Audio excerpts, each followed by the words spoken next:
The anesthesia hadn't fully worn off when my daughter walked into my hospital room holding a stack of papers instead of flowers.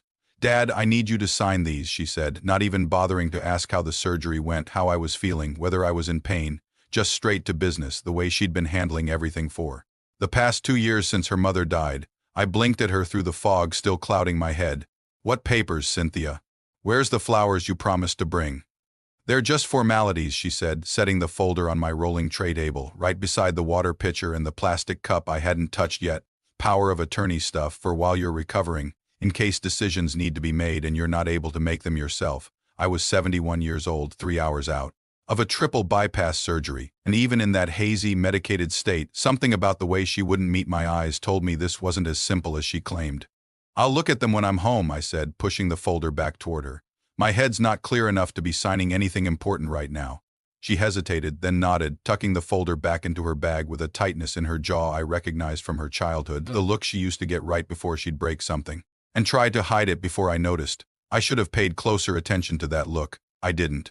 "My name is Harold Whitmore. I'm 71 years old, and for 43 years my wife Eleanor and I lived in the same house on Maplewood Drive, the house where we raised Cynthia and her younger brother, Danny, the house where Eleanor took her last breath in our bedroom 2 years ago with both our children standing beside the bed.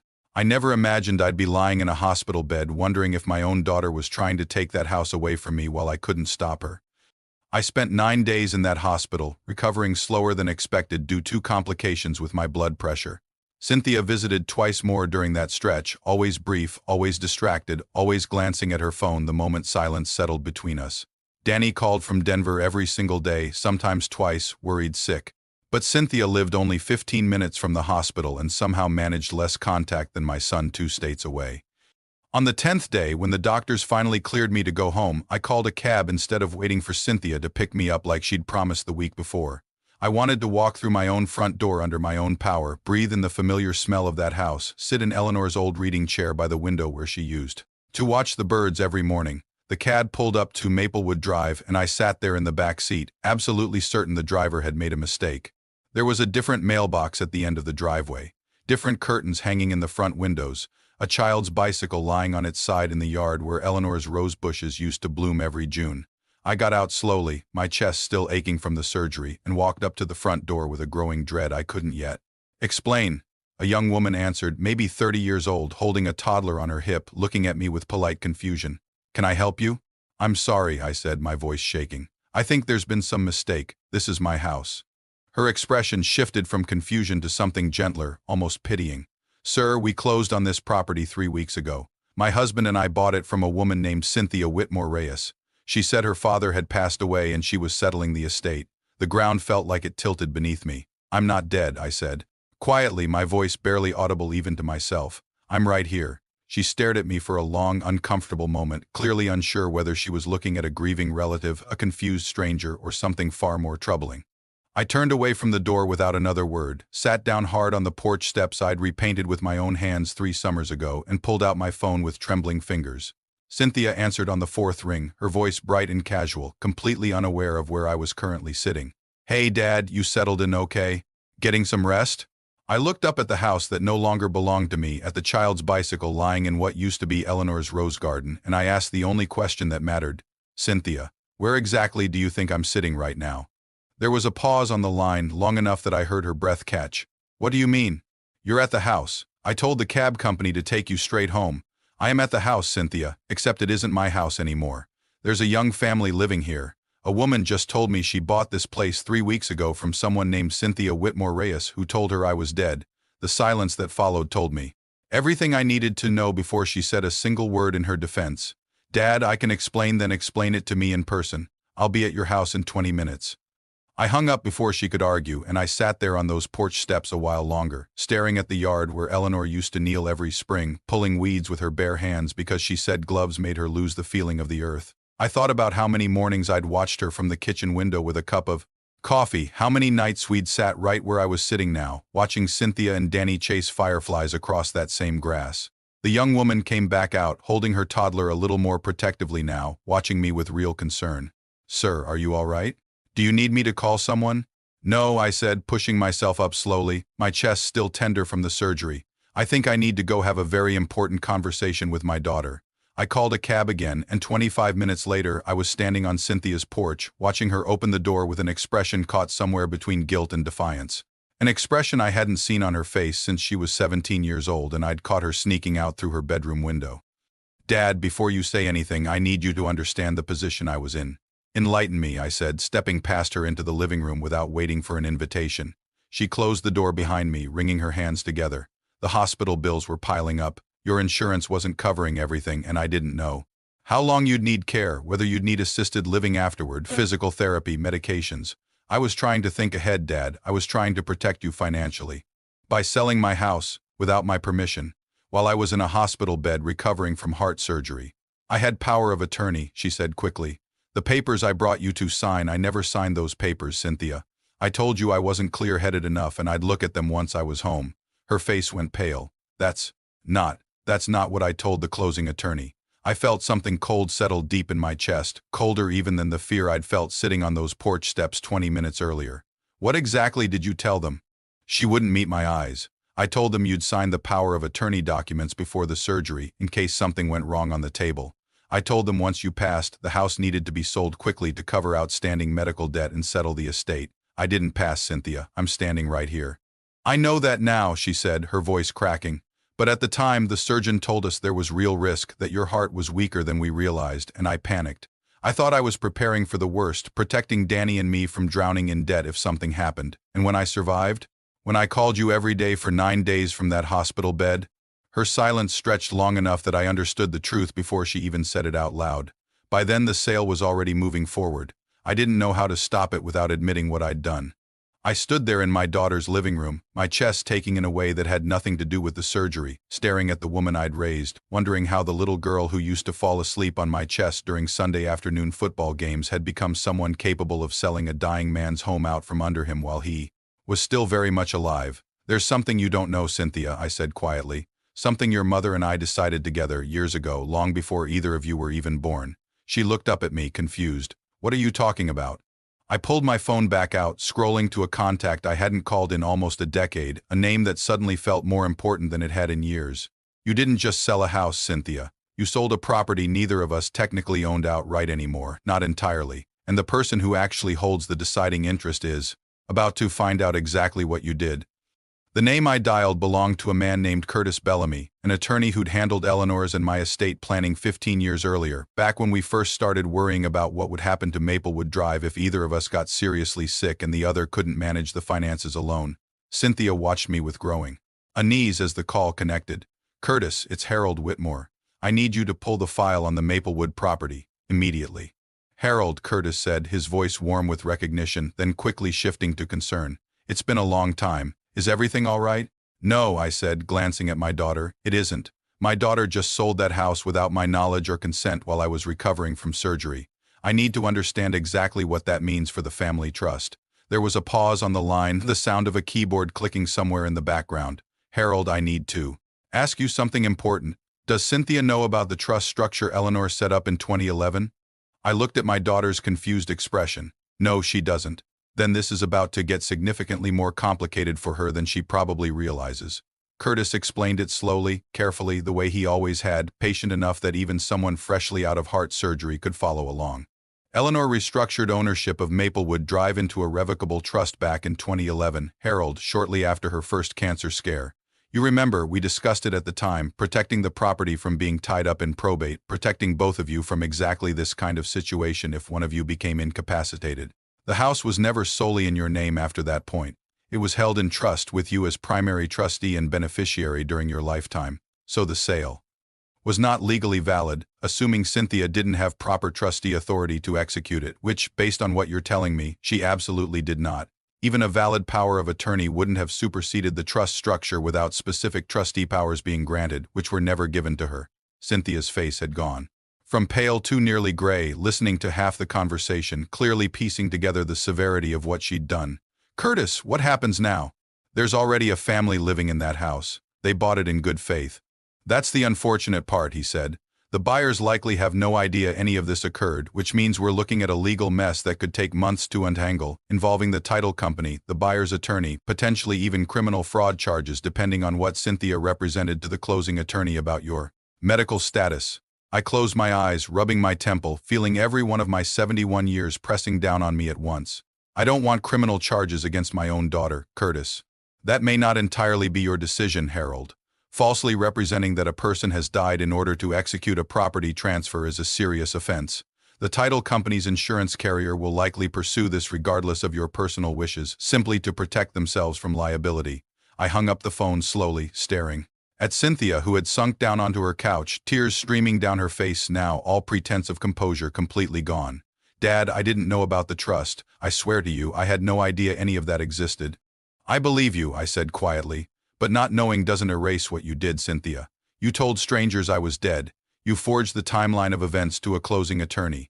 You did this while I was still in a hospital bed, still calling you every single day, still very much alive and hoping my own daughter actually cared whether I made it through that surgery or not. I did care, she said, her voice breaking completely. I cared so much I made the worst decision of my entire life, trying to protect this family from drowning in debt. I sat down slowly across from her, my chest taking in ways that had nothing to do with my heart surgery anymore. There's something else you need to know, Cynthia. Something about why your mother set up that trust in the first place, something neither you nor Danny ever knew about, because we decided years ago it wasn't the kind of thing children needed carrying on their shoulders. She looked up at me, wiping her eyes. What is it?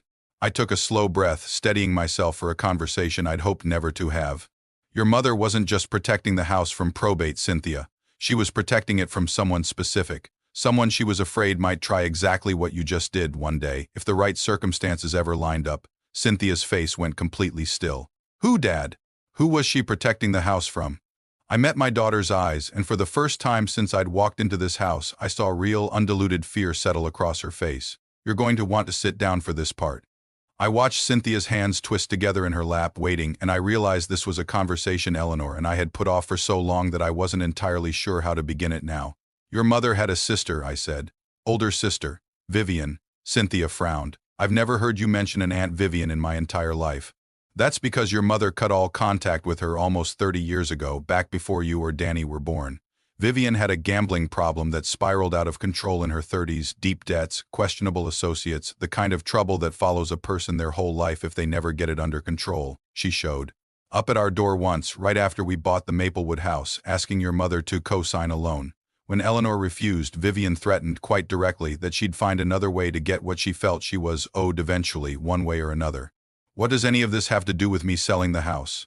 Because 2 years before your mother passed, Vivian resurfaced, sent a letter to the house out of nowhere, after decades of silence. She'd heard through a mutual cousin that your mother was sick, and instead of reaching out with concern, she wrote asking whether Eleanor had made arrangements for the property, yet whether there might be, in her words, a fair share coming to family who'd been left out for too long. Cynthia's mouth had fallen slightly open. She wanted the house. Your mother was terrified that if anything happened to her suddenly, Vivian would find some legal loophole to insert herself into the estate, especially since we never formally excluded her by name in the original will, only by omission. So Eleanor restructured everything into that trust specifically to protect the house from any outside claim, particularly from Vivian, someone she knew was desperate enough and manipulative enough to try something exactly like what just happened to you today, convincing a stranger that a homeowner was deceased in order to force a transaction through. The color had drained from Cynthia's face entirely now. Dad, are you saying I did the exact same thing Mom spent years protecting this family from? I nodded slowly. I'm saying you unknowingly walked directly into the trap your mother spent the last years of her life trying to prevent, except instead of Vivian doing it to us, it was our own daughter, doing it out of panic and fear instead of malice, but with nearly identical consequences. Cynthia buried her face in her hands, her shoulders shaking. I need to fix this, Dad, whatever it takes. I need to make this right. I know, I said quietly, and we will. But there's one more thing you should know, something Curtis mentioned to me years ago that I never thought would actually matter. She looked up at me, waiting. Your mother added a clause to the trust, a safeguard in case anyone, family or otherwise, ever attempted an unauthorized transfer of that property. If triggered, it automatically reverts full ownership back to the trust, voids the sale, and requires the unauthorized party to personally cover any legal and financial damages incurred by the attempted transfer rather than the trust itself absorbing those costs. Cynthia's breath caught. That means I could be personally responsible for undoing this entire sale. The buyers, the title company, all of it, yes. I don't have that kind of money, Dad, nowhere close. I reached across the space between us and took my daughter's trembling hand in mine, the same hand I used to hold crossing busy streets when she was small, the same hand I walked down the aisle at her wedding years later. Then we're going to figure this out together, the way this family always should have from the beginning, instead of everyone quietly carrying secrets and fears alone until they turn into disasters nobody saw coming. Her phone buzzed suddenly on the coffee table between us, and she glanced down at the screen, her face draining of what little color remained. "Dad," she whispered, staring at the caller ID. "It's the buyer's attorney. They're already asking questions about the seller's identity verification, before either of us could decide what to do." Another name flashed briefly across her lock screen notification, a missed call from earlier that morning that neither of us had noticed until now. Vivian Kessler. I felt the room go very still around me. "Cynthia," I said carefully, "why exactly is your great-aunt Vivian calling your phone?" Cynthia stared at the missed call notification like it belonged to a stranger, her face caught somewhere between confusion and dawning horror. "I don't know," she said slowly. "I've never spoken to her in my life. I didn't even know she existed until 5 minutes ago." "Answer it," I said. "Put it on speaker." Her hands were shaking as she called the number back. It rang twice before a woman's voice answered, smooth and practiced in a way that immediately set my nerves on edge, even though I hadn't heard that voice in nearly 3 decades. "Cynthia, darling, I was hoping you'd call back. I've been wanting to connect with my great-niece for years now, but life kept getting in the way." "Who is this?" Cynthia asked, though we both already knew. "Vivian. Your grandmother's sister. Your mother's sister, actually, though I imagine Eleanor never mentioned me.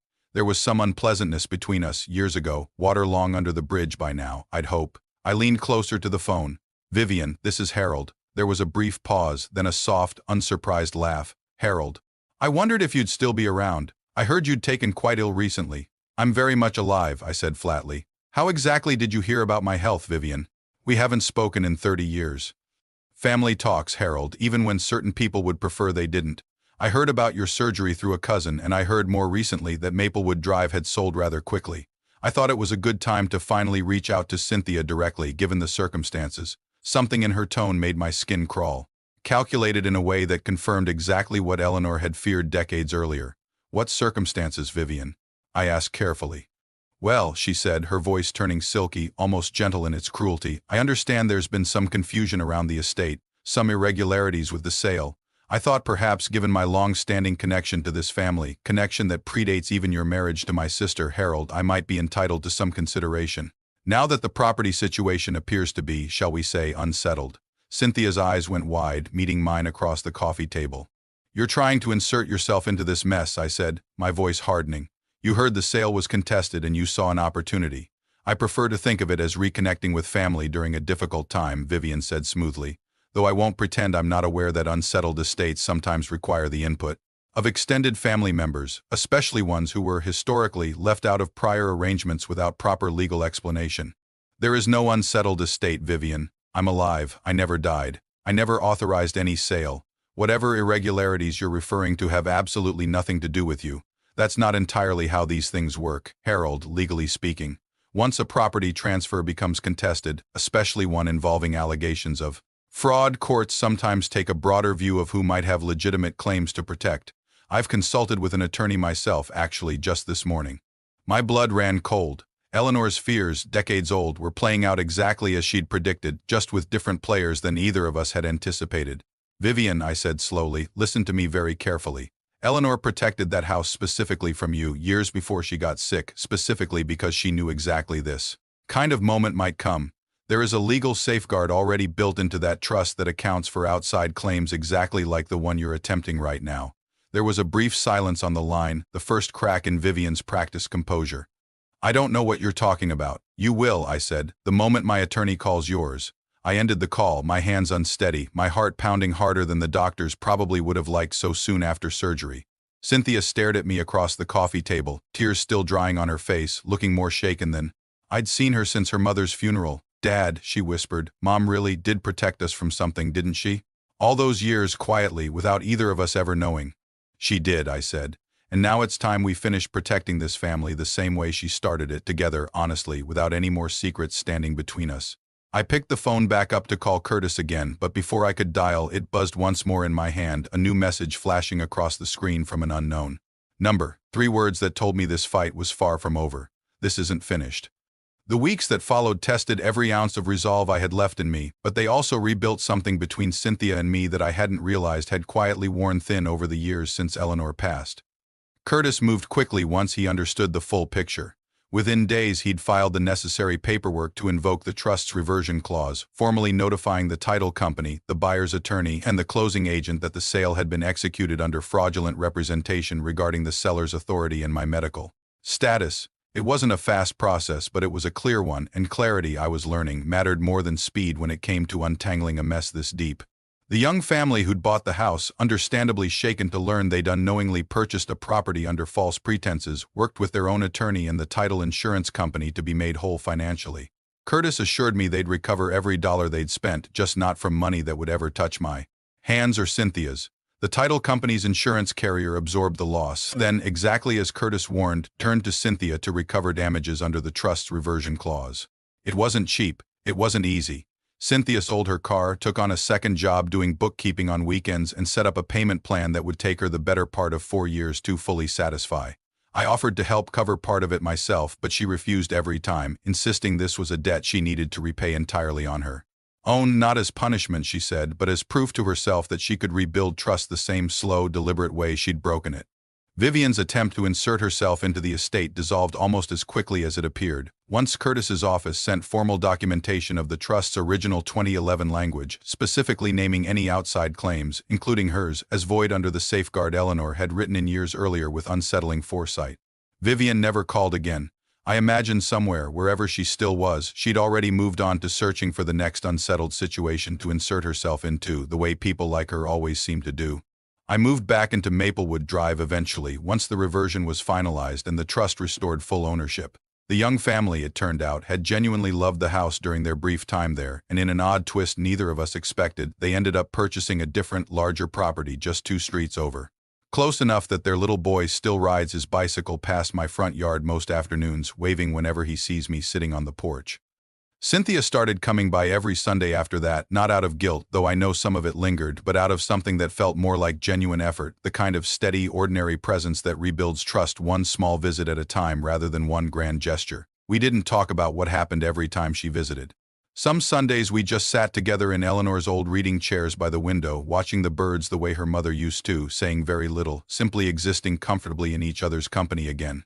One evening, nearly a year after everything had settled, Cynthia sat across from me at the kitchen table, sliding a small velvet box toward me that I recognized instantly. It was Eleanor's wedding ring, the one Cynthia had asked to hold on to after the funeral, something I'd never questioned at the time. "I want you to keep this here. Now," she said quietly, "in this house, where it belongs, where Mom always wanted it to stay." I held that small box in my hands, thinking about everything that had unfolded since the day I woke up from surgery to find my own daughter pushing papers toward me instead of asking how I felt, thinking about how close we'd come to losing everything that actually mattered while chasing after things that never really did. Family isn't measured by the mistakes we make when fear gets the better of us. It's measured by whether we're willing to sit back down at the same table afterward, day after day, Sunday after Sunday, and slowly, patiently rebuild what nearly broke beyond repair. Thank you so much for staying with this story until the very end. If it moved you, if it made you think about the secrets and sacrifices hidden within your own family, please take a moment to like this video, subscribe for more real-life stories like this one, and turn on notifications so you never miss the next unforgettable journey we share together.